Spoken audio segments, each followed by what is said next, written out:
Na primeira parte sobre eletricidade, a gente estudou sobre as cargas elétricas. Existem nos objetos cargas positivas ou negativas. Essas cargas elas ficam girando ao redor do átomo. E aí a gente tem vários átomos na nossa composição e eles podem se atrair ou se repelir.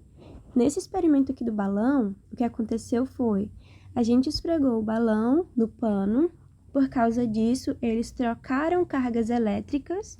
Por exemplo, o balão ficou com mais cargas negativas e o pano ficou com mais cargas positivas. E a gente sabe que as cargas opostas, elas se atraem.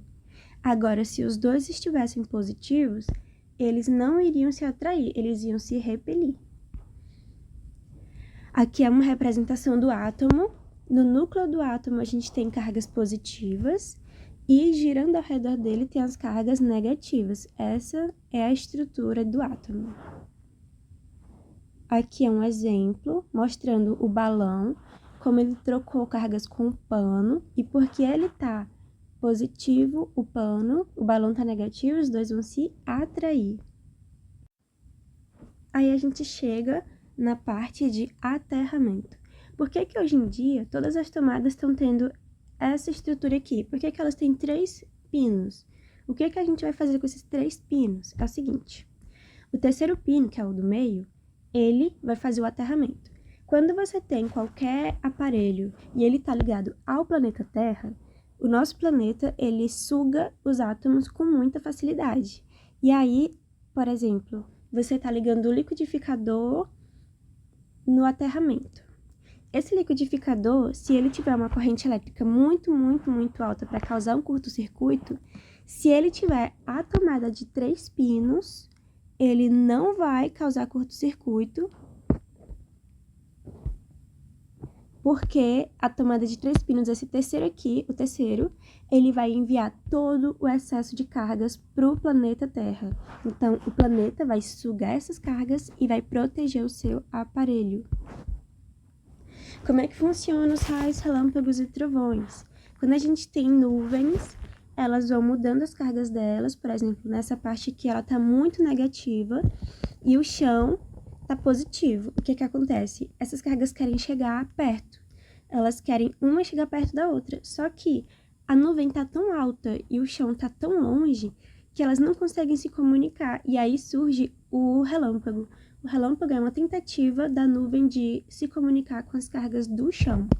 E a gente chega aqui numa parte importante, que seria a proteção contra relâmpagos. Por exemplo, a gente sabe que existe os para-raio. Eles são estruturas bem altas, geralmente eles ficam em cima dos prédios, ou então eles podem ficar perto de postos de gasolina. E aí o que acontece?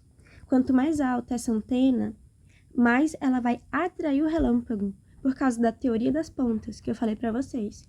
Quanto mais pontiagudo for o objeto e quanto mais alto ele for, mais ele vai atrair os raios. Então, esse aqui vai atrair os raios, esse aqui também é um para-raio, e aí tem a questão da segurança. Por exemplo, se eu tô numa tempestade no meio do nada, tipo num campo aberto, seria seguro eu ficar debaixo de uma árvore? Não, porque, de acordo com a teoria das pontas, que é essa daqui, que fala que objetos muito altos e muito pontiagudos, eles vão atrair cargas elétricas, a árvore, ela vai fazer isso. A árvore vai ser um para-raio. Só que o para-raio da árvore não vai proteger você, porque se você estiver embaixo da árvore, você tá vendo aqui no chão que o raio também chega no solo, então você também vai levar a descarga elétrica.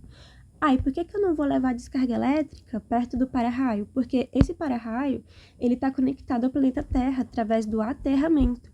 Lembra, o aterramento é quando você conecta os aparelhos à parede ou ao planeta Terra para que ele possa sugar o excesso de cargas elétricas para não causar choques ou curtos-circuitos, tá? Então, o nosso para-raio que fica nos prédios, ele tem aterramento. Então, seria muito seguro você ficar perto dele. E no caso da árvore, não. A árvore, ela vai transmitir todas as cargas através da estrutura dela. Então, em uma tempestade, não fique perto de uma árvore e também não fique em pé. Você tem que deitar no chão, que é para que as suas cargas elétricas se espalhem e fiquem próximas ao chão, para que você não tenha nenhuma ponta. Lembre, a teoria das pontas, elas vão atrair as cargas elétricas. Olha só, aqui é mostrando que nos ambientes mais altos vai se concentrar mais cargas elétricas. No caso, a casa está chamando muita atenção dos raios e a árvore também. E quando você se movimenta no meio a uma tempestade, você vai acumulando mais cargas elétricas.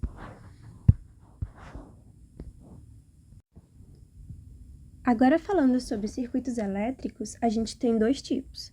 Tem o paralelo e o em série, mas todos eles vão ter estruturas semelhantes. Por exemplo, vamos pegar esse aqui. Esse aqui ele tem o interruptor, que vai ligar o sistema ou desligar. A gente tem uma bateria que vai gerar energia para o sistema. A gente tem fios que vão levar essa energia até as lâmpadas. E a gente tem o próprio aparelho conectado, que é o que vai gerar energia, vai receber essa energia da bateria, que no caso aqui são as lâmpadas.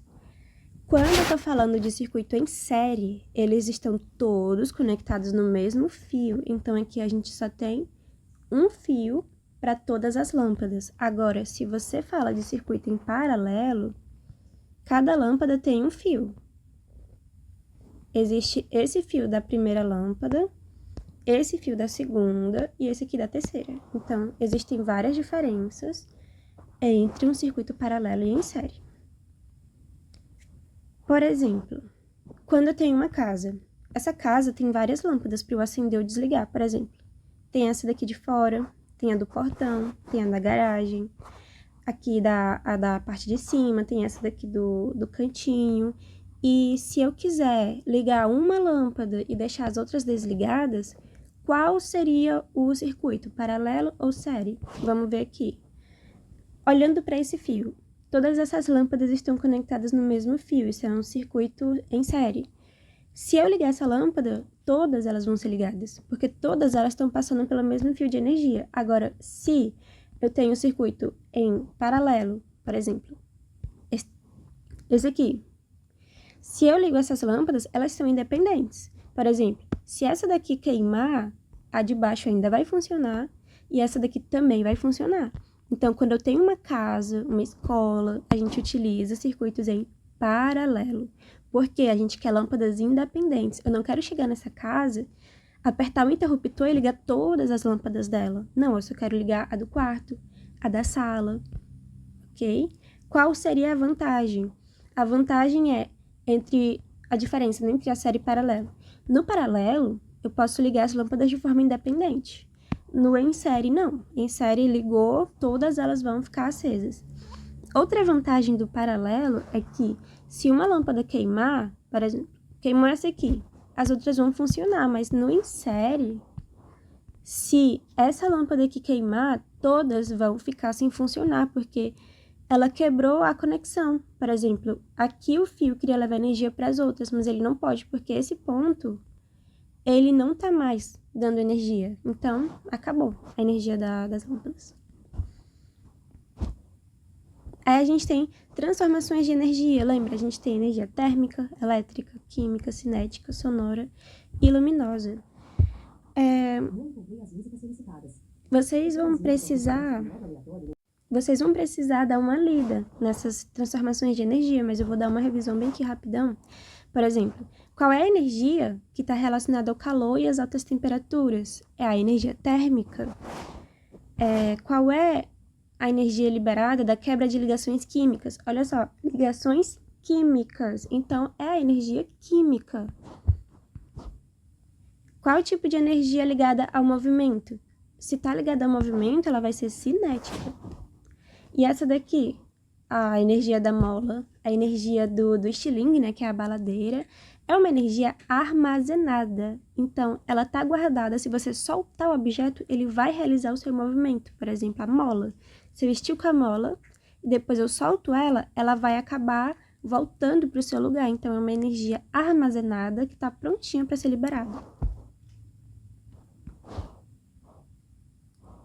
Aí a gente tinha falado sobre pilhas e baterias, e eu falei para vocês, o descarte dessas pilhas, baterias e equipamentos eletrônicos não pode ser feito em lugar comum. Por quê? Porque dentro delas existem vários materiais tóxicos que vão fazer mal para a nossa saúde e para os animais, para as plantas, e eles vão acabar causando contaminação do solo e da água. Então a gente não pode jogar esses aparelhos e essas pilhas no mesmo lugar que a gente joga o lixo da cozinha. Aí o que acontece? Não pode jogar naquele lugar. E onde que eu vou jogar? Existem várias empresas que fazem coleta de lixo eletrônico e você chega lá e joga o seu lixo eletrônico. Eu tinha dado para vocês o exemplo da Samsung, na Frei Serafim. Eles recolhem lixo eletrônico, inclusive essa semana eles estavam dando brindes, que era copo reciclado, bem bonitinho. Só que eu não sei até quando eles vão dar, mas eles fazem essa coleta. A loja Samsung da Frei Serafim. Sim, cuidados na instalação elétrica. O que a gente tem que fazer? Existem fusíveis e existem disjuntores. O fusível, ele é desse jeito aqui, ó, esse objeto aqui. O que acontece? Esse fusível, ele fica dentro da sua extensão filtro de linha. Quando tem uma energia muito alta passando, uma intensidade elétrica muito grande, esse fusível vai se sacrificar para salvar todo o seu circuito. Então, ele vai queimar e ele não vai deixar que o circuito sofra aquela descarga elétrica. E aí, você tem que estar sempre trocando o fusível. Se ele queimar uma vez, ele não funciona mais, você tem que trocar.